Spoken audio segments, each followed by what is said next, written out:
తాకట్లో ఉన్న మీ బంగారం ఈ రోజు ఎంత ధర చేస్తుందో కొమ్మూరి గోల్డ్ వాళ్ళకి కాల్ చేస్తే ఫ్రీ గోల్డ్ కాస్ట్ చెక్ చేసి చెప్తారు. నమస్కారం, వెల్కమ్ టు సుమన్ టీవీ. నేను గీతాంజలి. మనతో పాటు ఉన్నారు ప్రస్తుతం మనం ఉన్నటువంటి పీఠాధిపతులు శ్రీ శ్రీ శివకామేశ్వరి ఆనందమయ్యి అమ్మ. వారితో మాట్లాడదాం. అమ్మ నమస్కారం. శ్రీమాత్రి నమః. శ్రావణ మాసం వచ్చేసిందిగా, ఎప్పుడెప్పుడా అని ఎదురు చూస్తున్న వరలక్ష్మి వ్రతం కూడా రాబోతుంది. మాసం వస్తుందంటేనే హడావిడి పడిపోతాం. ఏమేమి సిద్ధపరచుకోవాలి, వరలక్ష్మి వ్రతం చేయాలంటే ఆషాఢం అవుతూ ఉండగానే అవి కొనుక్కోవాలని ఇలా చక్కగా అంతా ఒక ప్రణాళిక సిద్ధం చేసుకుంటూ ఉంటారు. ఈసారి వరలక్ష్మి వ్రతం 3వ వారం ఉన్నా కూడా ఆతురత, ఆనందం, ఉత్సాహం అన్నీ ఉంటాయి మహిళలందరికీ కూడా, మొదటిసారి పూజ చేసుకునే వాళ్ళకి కూడా. అయితే ఇందులో చాలా సందేహాలు ఉన్నాయమ్మా. మొట్టమొదటిగా వరలక్ష్మి వ్రతం ఆచరిద్దాం అనుకున్న వాళ్ళు ఈ సంవత్సరం నుంచి ఫస్ట్ ప్రారంభించవచ్చా? అసలు వరలక్ష్మి వ్రతం చేద్దామంటే సిద్ధపరచుకోవాల్సినటువంటి వస్తువులు ఏంటి, ఏమేమి ఇంట్లో ఉండాలి, ఉండకూడనివేంటి, నియమాలేంటి, ఇవన్నీ మాట్లాడదాం. వరలక్ష్మి వ్రతం పేరులోనే ఉంది, వరాలను ప్రసాదించేటటువంటి లక్ష్మీదేవి యొక్క పూజ. ఏమేమి సిద్ధం చేసుకోవాలి, ఎప్పుడూ చేయని వారు చేసుకోవచ్చు. ఎప్పుడూ చేయని వారికి కూడా లక్ష్మి అవసరమేగా అందరికీ. ధనప్రాప్తి అందరికీ అవసరమే కదా. ధనం అనేది ధనం మూలం ఇదని జగత్. అందుకని ధనం అందరికీ అవసరమే కాబట్టి అందరూ చేసుకోవచ్చు. ఈ సంవత్సరం ఆ సంవత్సరం అని ఏం లేదు. దీనికి ఏమి వంశపారంపర్యంగా వచ్చేటటువంటి నోములు కాదు. లక్ష్మీదేవి పూజ, గణపతి పూజ, అలాగే శరన్నవరాత్రులు ఇవన్నీ అందరూ ఆచరించవచ్చు. వాటికి ఆనవాయితీతో పని లేదు. కాకపోతే వీటిలో కలశం పెట్టుకోవచ్చా పెట్టుకోకూడదా అనేది వారి వారి యొక్క సాంప్రదాయాన్ని బట్టి ఉంటుంది. కావలసిన పూజ సామాగ్రి కరెక్ట్గా ఖర్చు పెడితే 150 రూపాయల్లో వరలక్ష్మి వ్రతం అయిపోతుంది. 150 రూపాయలు అంతే కదా మరి. ఒక చెటాకు పూలు, ఒక కొబ్బరికాయ, 2 అగరబత్తులు, ఒక రవికల బట్ట, అయిపోయింది వరలక్ష్మి వ్రతం. అదేంటమ్మా అంత సింపుల్ గా చెప్పేశారు? అంతేనా? అంతే మరి. పూజా సామాగ్రి అంటే అంతే అమ్మా. ఏంటి మరి అంత సిద్ధపరచుకుంటాం, ఎప్పటి నుంచో ప్లాన్లన్నీ చేసుకుంటాం కదా. ఏంటి అవుతుందంటే అమ్మా, ఇక్కడ ఆడంబర పూజలు ఎక్కువైపోతున్నాయి. పూజ మీద శ్రద్ధ తగ్గిపోతుంది, అలంకరణ మీద పెరిగిపోతుంది. సోదరీమణులు అందరూ ఏం చేస్తారు తెలుసా? 11 రకాల పిండి వంటలు, 21 రకాల పిండి వంటలు, 30 ఇవన్నీ వండేట్లను అలసిపోయి అసలు అమ్మకి మనస్ఫూర్తిగా పూజ చేసుకునే ఓపిక, శ్రద్ధ ఉండడం లేదు. కరెక్ట్. ఏ పట్టు చీర కట్టాలి, ఏం ఉంచాలి, వీటిల్లోనే సమయం అవుతుంది తప్ప ఈ సమయం సింహలగ్న సమయం ఉంటుంది వరలక్ష్మి వ్రతానికి. ఆ లగ్న సమయంలో ఆ దేవతని ఎలా ఆరాధించాలి, ఎంత జపం చేయాలి, ఇది కదమ్మా కావాల్సింది. ఇది కదా పెంచుకోవాల్సింది. అంతేగాని పక్కింటి వాళ్ళు వెండి కంచం చేయించుకున్నారని నేను చేయించుకుని, లేకపోతే ఏంటి ఒక 20-30 ఇత్తడి సామాన్లు, రిటర్న్ గిఫ్ట్లు, ఏంటమ్మా ఇదంతా? బొట్టు పెట్టి తాంబూలమి, నీకు స్తోమత ఉంటే 2 రవికల బట్టలు ఒకటి ఇవ్వకూడదు కాబట్టి. అంటే ఇంకా స్తోమత ఉంటే సువాసనకి ఇచ్చేవి చీర, పువ్వులు, గాజులు, ఈ రిటర్న్ గిఫ్ట్లు ఏంటి? పైగా ఇందులో దౌర్భాగ్యం ఈ స్టీల్ గిఫ్ట్లు, అవి ఇనుముతో చేస్తారు. శనికి సంకేతం ఇనుము, అవి ఇవ్వకూడదు, తీసుకోకూడదు. ప్లాస్టిక్ వాడద్దు మొర్రో అంటుంటే ఆ ప్లాస్టిక్ గిఫ్ట్లు ఇవన్నీ ఎక్కడికి పోతుందమ్మా? ఇప్పుడు భర్తలైనా ఎంతకని భరిస్తారు? నేను ఒక నిజంగా చీర కొనుక్కొని పూజ చేసుకుని ఒక 1000-1500 అంతా పూర్తయిపోతుంది కదా. లక్షలు ఖర్చు పెడుతున్నారమ్మా డెకరేషన్లని, ఆ సామాన్లని. ఎవరిని బాగు చేస్తున్నాం ఒకసారి ఆలోచించుకోండి. మనం అంత ఇబ్బంది పడి లేకపోతే అప్పు చేసి, అందుకని చేసుకోండి వరలక్ష్మి. ఏమేమి సిద్ధం చేసుకోవాలో చెప్పరు? పసుపు, కుంకుమ, అక్షింతలు అనకూడదు ఎప్పుడు, అక్షతలు కూడా ఎలా చేసుకోవాలి తెలుసా అమ్మా? ఎప్పుడు విరిగిన బియ్యంతో చేయకూడదు, శతం కానివి కదా. చక్కగా చూసుకోండి. దానికన్నా బాస్మతి బియ్యం చేసుకుంటే దాంట్లో కనిపిస్తూ ఉంటాయి, బాగుంటాయి. దాంట్లో కొద్దిగా ఆవునేతి చుక్క వేసుకుని పసుపు కలిపి అక్షతలు తయారు చేసుకోండి. కొన్ని పువ్వులు, ఆ సీజన్ లో దొరికేటటువంటి చామంతి పూలు. పైగా ఈ పువ్వుల్లో కూడా ఉందమ్మా, పక్కింటి వాళ్ళకి చెప్పకుండా కొయ్యకండి. గరుడ పురాణం ప్రకారం చాలా పెద్ద దోషం అది. అమ్మో, చాలా పెద్ద దోషం.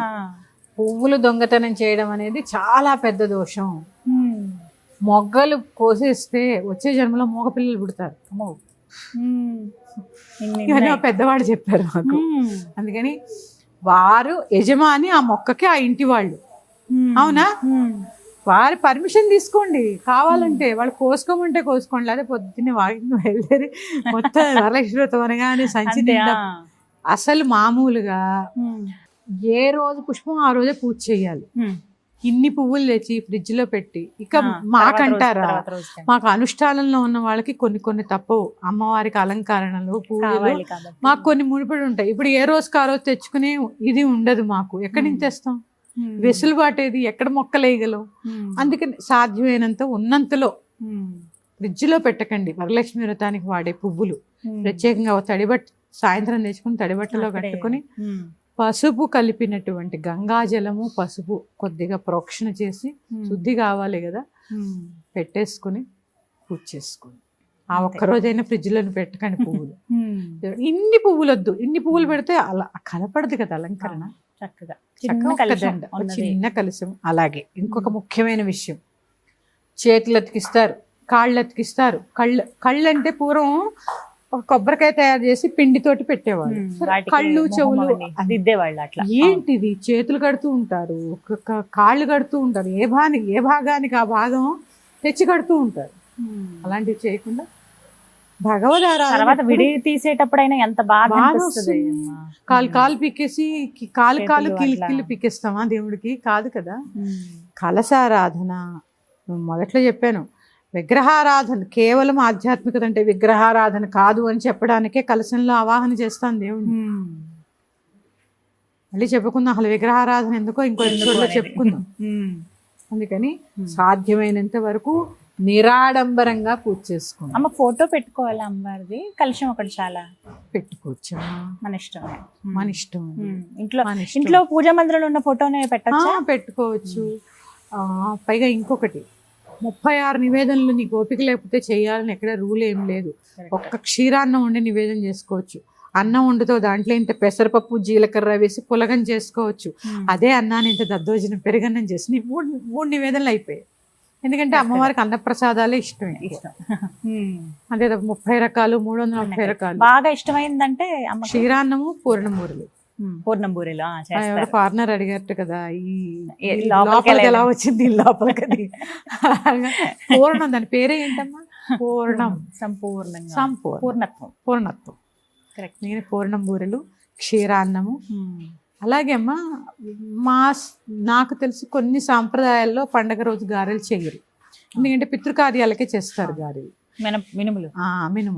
గారెలు ఒక నివేదంతో సమానం, అందుకని గారెలు చెయ్యరు. కానీ వారి ఇష్టం. అందుకని అలిసిపోకుండా సొలసిపోకుండా సమయాన్ని బట్టి సమయానుకూలంగా కరెక్ట్ ఏం చేస్తారమ్మా, పొద్దున 10:30 శుక్రవారం రోజు 10ంటికి రాహుకాలం మొదలవుతుంది.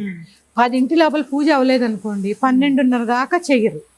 1 గంటకు మొదలు పెడుతున్నారు. ఏమిటి 1 గంటకి రాక్షస పూజ, 3ంటికి 4ంటికి భోజనాలు.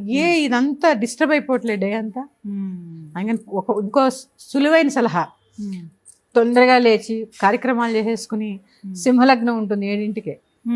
ఆ సమయంలో కొబ్బరికాయ కొట్టి ముందు పూజ చేసేసుకోండి, తర్వాత నివేదన చేసి మహానైవేద్యం చేసుకోండి. చక్కగా అప్పుడు పెట్టుకోవచ్చు. అంతే తప్ప పూజ మాత్రం ఎప్పుడు డిలే చేయకండి అమ్మా. 10 లోపల పూజ ఎట్టి పరిస్థితుల్లో అయిపోవాలి. మీరు నైవేద్యాలు వండినా వండకపోయినా కనీస పక్షం ఘడియలు ఉంటాయి కదా, కనీస పక్షం 10 లోపల పూజ అయిపోవాలి. సాయంత్రం చేసుకోమంటున్నారమ్మా, ప్రదోష సమయంలో వరలక్ష్మి వ్రతం ఆచరించండి అంటున్నారు. ఇంకేమో నేను కొత్తగా వింటున్నానమ్మా. అంటే శారమతి అదే విధంగా ఆచరించింది, సాయంత్రం ఆచరించింది. నేను కొత్తగా వింటున్నాను. చూడండి, ఎవరి సాంప్రదాయాన్ని బట్టి వాళ్ళు. కాకపోతే పొద్దున్న సాయంత్రం దాకా ఉపవాసం ఉండాలి. ఇవన్నీ వారి యొక్క పరిస్థితుల్ని బట్టి, వారి యొక్క సమయాన్ని బట్టి.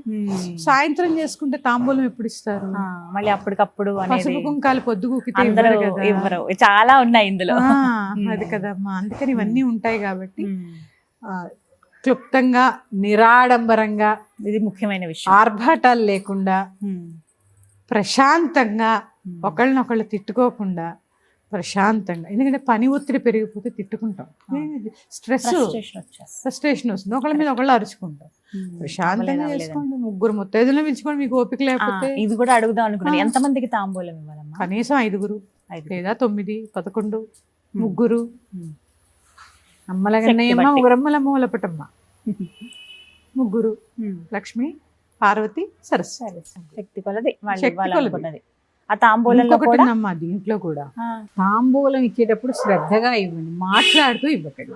ఒక దేవిని, ఆ లక్ష్మీదేవి ఆ స్వరూపంగా మీ ఇంటికి వచ్చిందని భావన చేసి చక్కగా శ్రద్ధగా పసుపు రాసి భగవంతుడికి ఎలాగైతే పూజ చేస్తారో అంతే శ్రద్ధాభక్తులతో తాంబూలం ఇవ్వండి. ఇది చాలా అవసరం. అంతేగాని మీ అబ్బాయి ఎలా ఉండారు, ఇవాళ పరమాణం ఉండాను, గారెలు ఉండారని బొట్టు పెడుతూ కాకుండా ఎప్పుడు వచ్చారు ఊరు నుంచి? ఊరినే అది కాకుండా ఇంకోటి, వచ్చిన వాళ్ళందరికీ కూడా తాంబూలంతో పాటు ఒక చిన్న స్వీట్ ఇవ్వండి. మధురం నోరు తీపి చేసుకుని వెళ్తారు ముత్తైదులు. ఓకేనా? తీయగా ఆశీర్వదిస్తారు. తాంబూలంలో ఉండాల్సిన ముఖ్యమైనటువంటివి 3 తమలపాకులు, 2 వక్కలు, 2 అరటిపళ్ళు, మీకు స్తోమత ఉంటే 2 బ్లౌజ్ పీసులు, ఒక్కటి పెట్టుకోవడం. 2 బ్లౌజ్ పీసులు పెట్టాలి, లేదా చీర జాకెట్ పెట్టాలి. అంతే, ఇంకంతకన్నా ఏం అవసరం లేదు. ఇవి చాలు. అంతే తప్ప గిఫ్ట్ల పేరుతోటి అదనంగా ఇబ్బంది పడాల్సిన అవసరం ఇక్కడ లేదు. వ్రతం చేసుకోమని, నువ్వు సుఖంగా ఉండమంటే పంచిపెట్టమని ఎవరు చెప్పారు? ఎక్కడ పైగా అమ్మ, సనాతన ధర్మంలో చేసేటువంటి ఏ వ్రతాలు డబ్బు ఖర్చు అయ్యేవి కాదు. మీరు గమనించండి, కావాలంటే పసుపు కుంకుమే ప్రాధాన్యం ఉంటాయి ఎక్కువగా. అవును, ఏవి డబ్బులతో ఖర్చు పెట్టేవి ఏవి కాదు.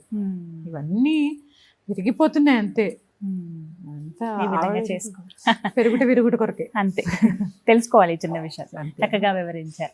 విన్నారు కదా, ఈసారి వరలక్ష్మి వ్రతం ఎలా ఆచరించుకోవాలని ఆలోచిస్తున్న వాళ్ళు చక్కగా ఇలా సింపుల్గా చేసుకునే ఉంటాం. మీరు నేను అందరం బాగా చేయాలి, గ్రాండ్గా చేయాలి, లక్ష్మీ అమ్మవారికి ఎంత చేస్తే మనకు అంత ఇస్తుంది కదా అని ఆలోచన ఉంటుంది.